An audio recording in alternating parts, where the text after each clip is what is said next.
What's good, people? We back at another episode of What's the Word with LJ Mental Podcast. As always, I'm your host with the most, LJ. And yeah, man, we back up in here again for another week. And man, it's been wild. This past year and some change, still in this pandemic, still needing these masks and all that. Um, well, we got some news that earlier today, third stimulus passed in the House. And they're saying, if so, in the article, and saw some videos about it, that it should be rolling out the checks, $1,400, sometime this month, later at the end of the month, possibly. But that's good news because people need it, and people need it. We still need it. And I know a lot of business owners looking forward to these PPE loans or PPP loans. And I think there's some out there you don't got to pay back. Don't quote me on that, but I've heard a lot of circulating on that about some legitimate PPP loans and some other ones that for business owners, depending on what you're doing, don't pay back.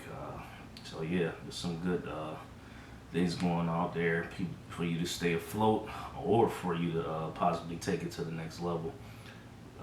Definitely hope people thriving out there, small business owner, whatever, because at the end of the day, that's what really leads the economy, is the small businesses. It's not the big corporate brands.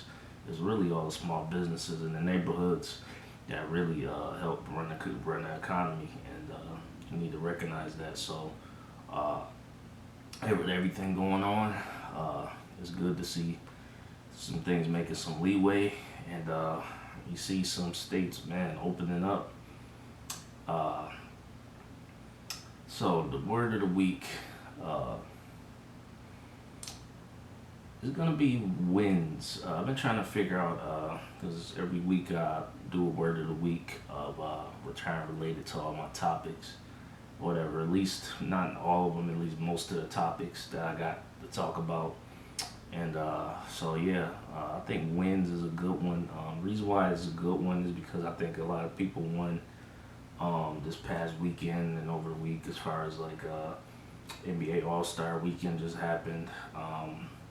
Even though it was a condensed version, it was a lot smaller than was normally, because normally they didn't have a celebrity game this year. They crammed everything into one Sunday because of the pandemic still going on. Well, we finally got a Coming to America sequel, even though I don't know who's been asking for that. Trying to get into that too. You got this house passing the stimulus, and yeah, just a few things. So yeah, now All-Star weekend. Like I said, it was all in one day. I ain't talk about no sports in a little minute. But yeah, I wanted to talk about this. It's interesting. I was wondering, I didn't think they was gonna do it this year.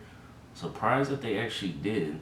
But it was in the ATL, and it's wild that I see a bunch of stuff online on social media. Some females, I don't know if it's dudes too, but I just seen like females talking about they stuck in Atlanta trying to start some funding shit on, I don't know if it's on GoFundMe or Cash App, talking about they stuck in Atlanta because they spent all their money. Well, for one, that's messed up.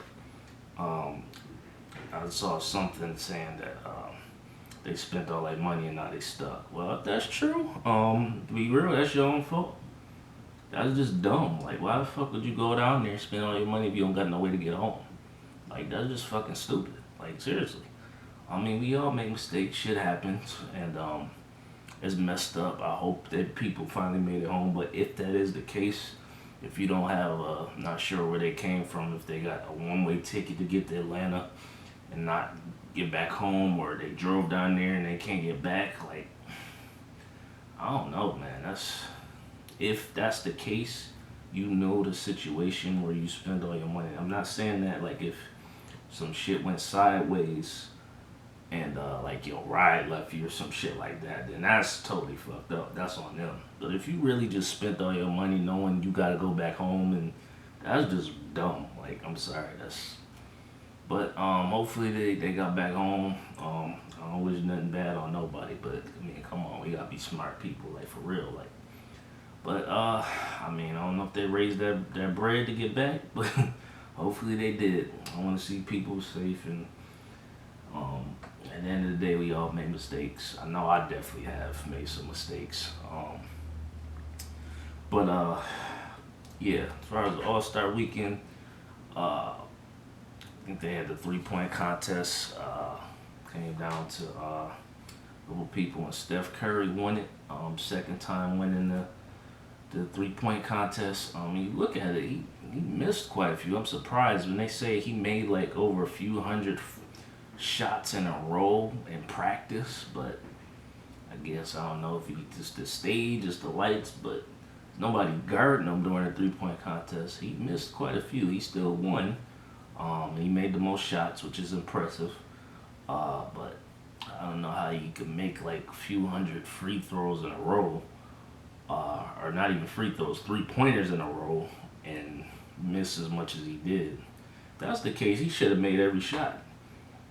If that's the case, if he really was like that, he should have made every shot. I mean, regardless, he's still the best shooter ever. But that was wild to hear that that he made all those in practice. But in a contest where nobody's guarding you, I don't know if it's because you got to make them quick or whatever, but I'm surprised if that's the case, because we know how lethal Steph is when it comes to that 3-point shot.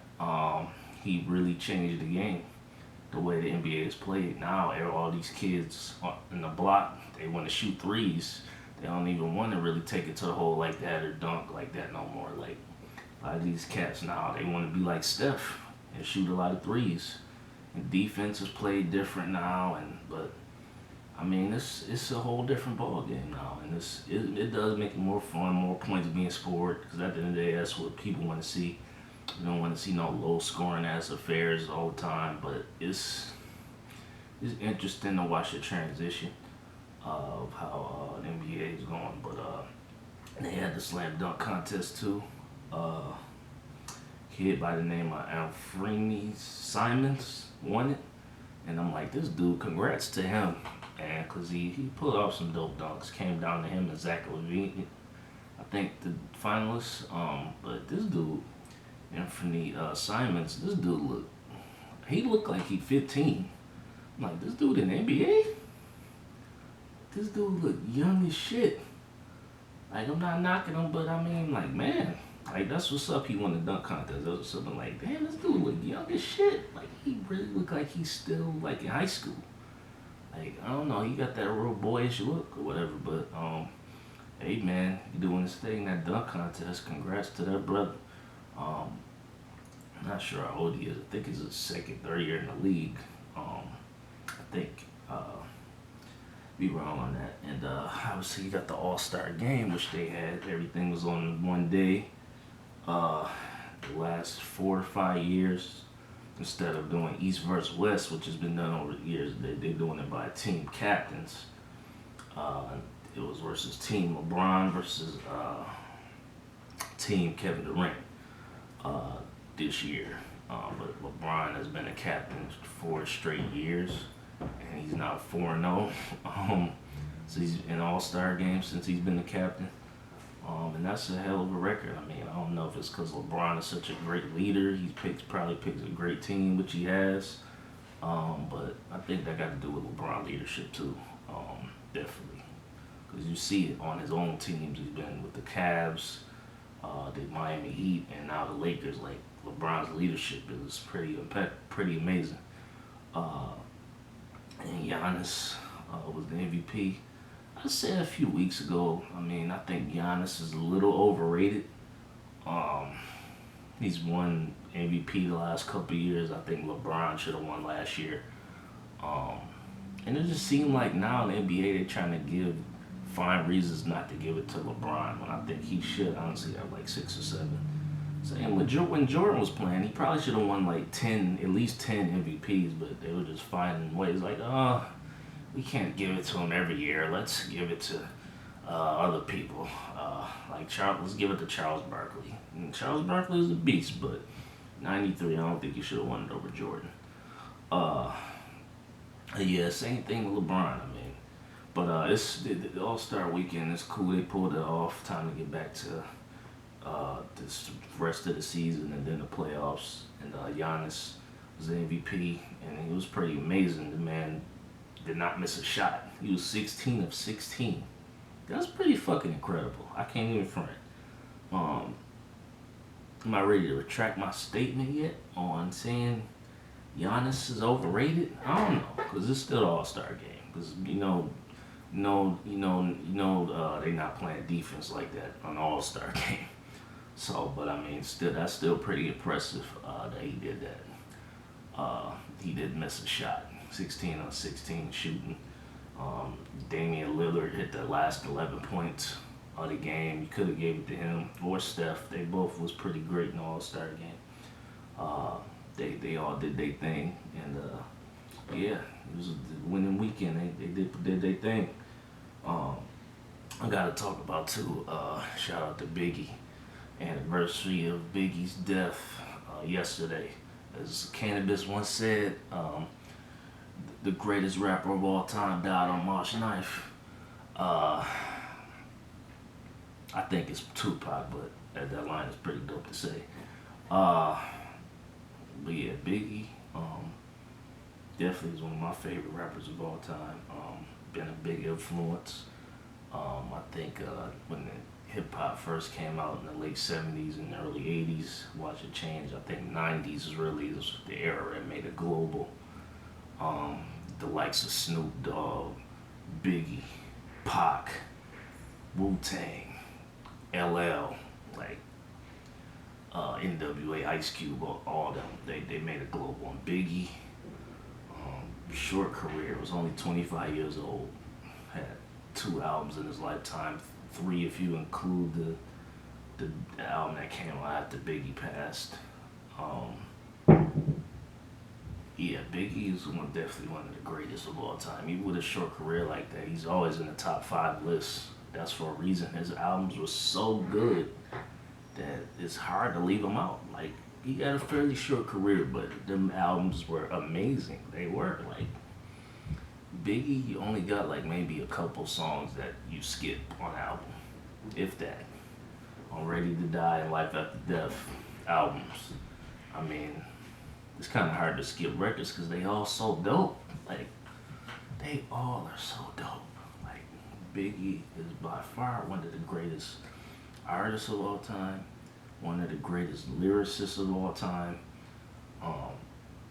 And to be that big and like that, and he put in when his rhyme style, he talked about himself. Like, other people talk about him, but he talked about himself.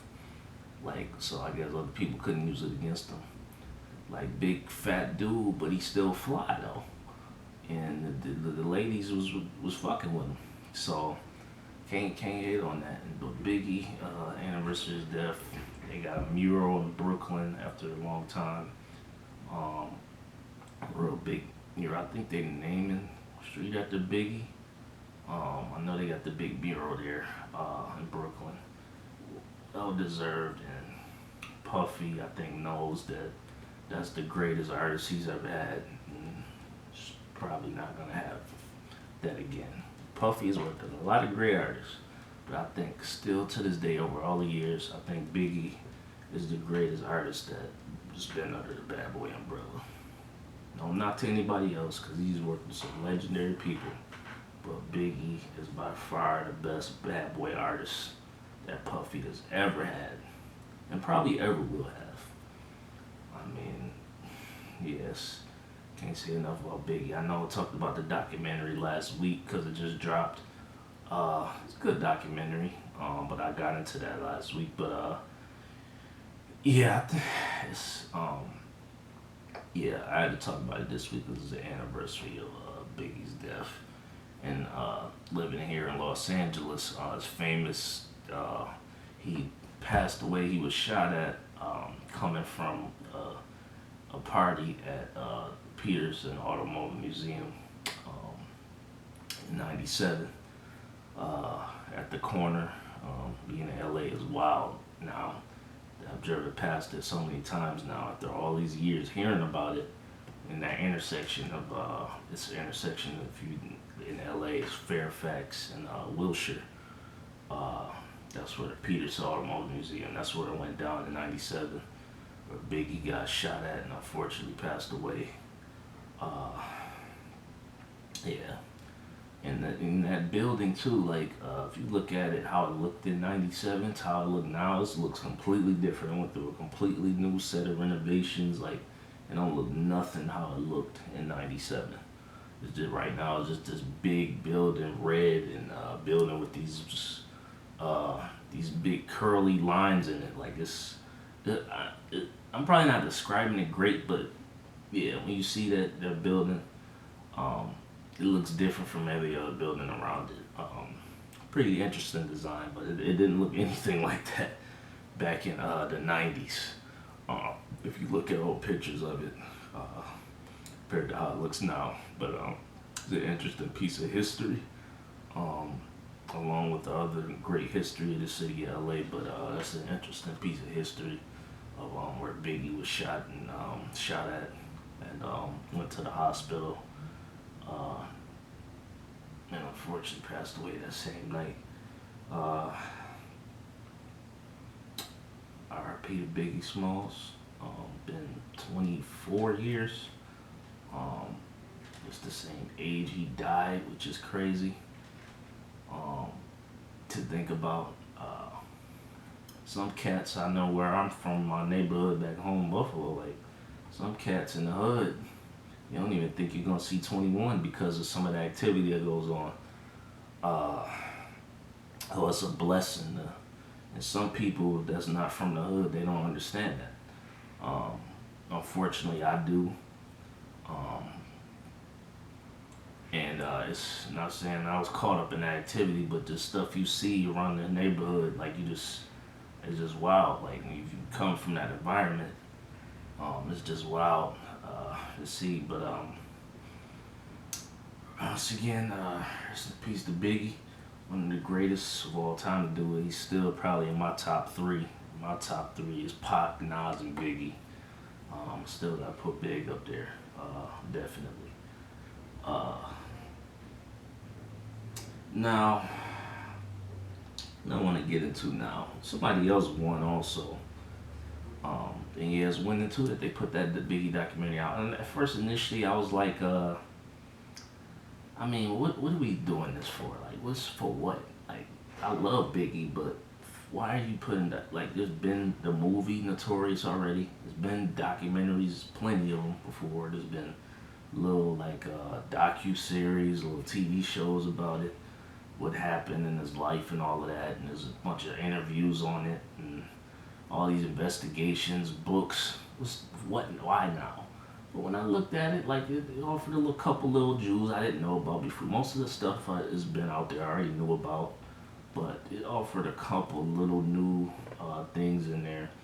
I don't think that was why public knowledge yet, but it was pretty dope, and it was a good tribute. It was a great tribute to Biggie. So it really is a great documentary. But I'm still to myself like, why? Like, we know the story already. But yeah, shout out to Biggie. So yeah, they won too for putting that out. Good piece of work. And somebody else won this week. A guy by the name of Dak Prescott, quarterback of the Dallas Cowboys, finally got his contract. Shout out to him.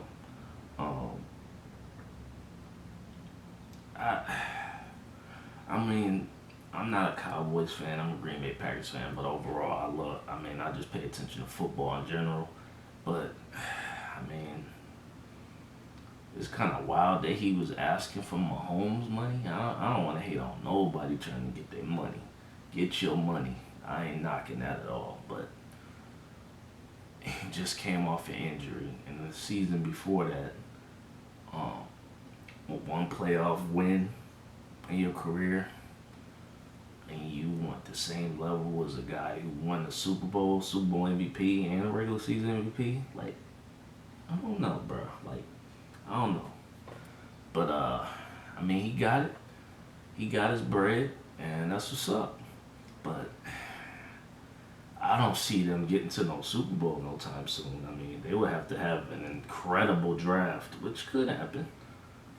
Incredible draft, couple year draft for the next 4 years. Dak is under contract till because the offensive line ain't is starting to get not what it used to be now. And yeah, you got your skill players. I don't know how the hell Jerry Jones kept him over the cap because he's already paying a lot of bread to some other players. I don't know how the hell he managed to get that under the cap. I don't know, but they pulled it off, and I don't know. They still got a lot of things they need on defense. Cause yeah, I don't really see the Cowboys getting to a Super Bowl no time soon. I mean, it could happen. Anything could happen. Any given Sunday. There's been some shocks in the NFL before, but I can't see them getting to a Super Bowl anytime soon. I don't see it. They have a very good offense. They've had good players for years. Even when Tony Romo was their quarterback, like they've had really good players. But I don't know, man. I don't see it. But I still don't think they could beat my team, Green Bay. I don't think they beaten Tampa Bay. New Orleans is up in the air because I think they over the cap, and I don't think Drew Brees is coming back to the Saints. So New Orleans is probably out. But yeah, Green Bay. I don't think they can fuck with Green Bay or Tampa. I mean, Seattle, if Russell come back, I mean, I don't know if they can fuck with Seattle for real. And San Francisco gonna be back too. A lot of those players, what happened to San Fran last year was crazy because they could get all of the people that they had hurt. That's why they weren't good. They had so many damn great players hurt. I ain't never seen no shit like that. At least not in a long time. Like players, the injuries are part of the game. They got injuries every year, but damn it, all of their stars were hurt. So San Fran probably gonna be back too. So I mean, you gotta watch out for San Francisco.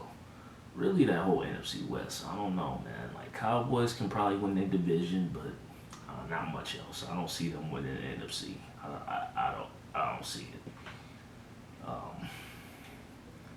Yeah, I don't know, man. It's gonna be real interesting to watch. But Dallas is gonna be a good team. I can see them winning maybe 10 games.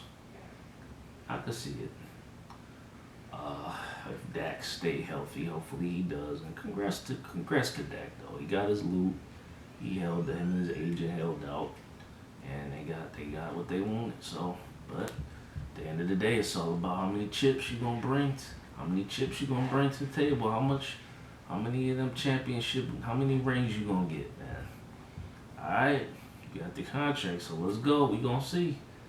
I don't see it, but maybe. I mean, anything could happen. But yeah, let's go. And lastly, before I get up out of here, Coming to America sequel. I saw it. I heard a lot of people saying how it was horrible, and like this the people I heard like saying it was garbage, and I mean I'm somewhere in the middle. Like I don't think it's as bad as people saying. I mean, it's not great. Like, I didn't expect it to be. Like, my expectations weren't that high for this movie. Especially after 33 years, a great movie like that coming out so long ago. One of the major things that I took from it, though, is in this movie, like, damn near the entire cast is still alive, which is incredible. I think the only person that wasn't is the Queen.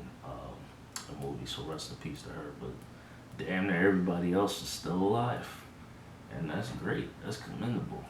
33 years. The movie came out 88. It's 2021. So yeah, the fact that the entire cast, almost the entire cast, like 99% of the cast is still alive, and that's great. That's one of the main things I took from the movie. And not gonna give it away if you haven't seen it yet. It's on Prime Video, but and also that they took the focus kind of off Eddie a little bit, Eddie Murphy. But it was a good movie. It's not great. I don't think it's great. Has some funny moments in there.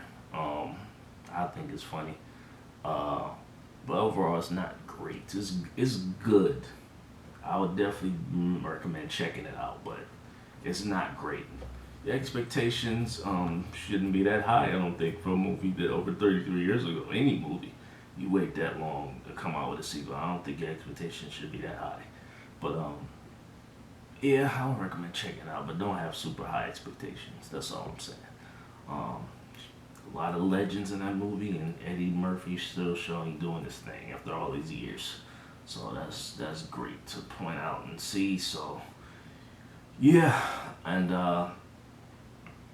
shout out to all of the beautiful women out there too doing their thing. I know it's the Women's Month, and we had International Women's Day earlier this week, and all the women in the world, especially the black women who have not gotten the credit they deserve for many years. Um, from obviously to Harriet Tubman building the Underground Railroad to creating laser eye surgery to starting their own big time firms to yeah putting other people in money pocket. Yeah, a lot of women have did that, especially black women. So shout out to all of y'all. But that's gonna be it for me. About to get up out of here. So this has been another episode of What's the Word with LJ Mentor. I'm out.